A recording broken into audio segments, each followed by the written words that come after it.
Hi students, now coming to the concurrency controls in the distributed database. So in the previous video I explained about the concurrency problems in the distributed database. So how can we control those problems in the distributed database? So let's see the concurrency controls. So to control the concurrency problems like failure at local locations, failure at communication channel locations, dealing with the multiple copies, distributed commit, distributed deadlocks, the different controls, concurrency controls in distributed databases, we can use the log-based protocol, shared log systems, or you can use the exclusive log. Let's see what is this log-based protocol. A log is applied to avoid the concurrency problem. The first thing is why we are using this log.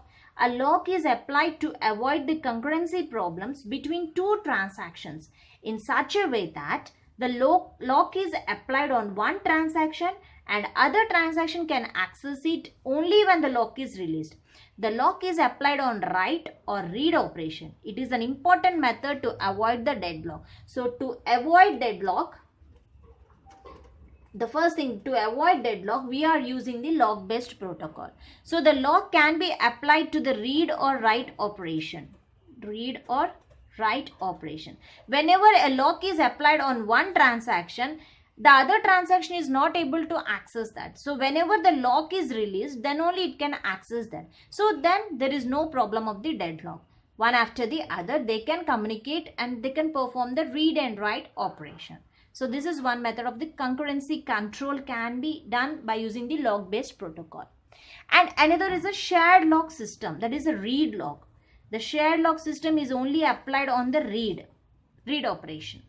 The transaction can active shared log on data to read its contents. So to read the data, I'm just locking my data so that no one can read my data by using the shared log. The lock is shared in such a way that any other transaction can activate the shared lock on the same data for reading purpose. And another type of the distributed lock is the exclusive lock. Exclusive lock. The transaction can activate exclusive lock on data to read and write operations. So in this system, no other transaction can activate any kind of lock on that same data. Suppose if any data is locked, the read and write operations are locked by using the exclusive lock. So any other transaction can activate, no other transaction can activate any kind of lock on that same data. So until these locks, exclusive locks are released, you can't access the same data if they are in exclusive lock. Whenever these locks are released, then only the other transaction can activate lock on those read and write operations. So these are the three different concurrency controls in the distributed database, that is a log-based protocol, shared log systems, and the exclusive log. Thank you.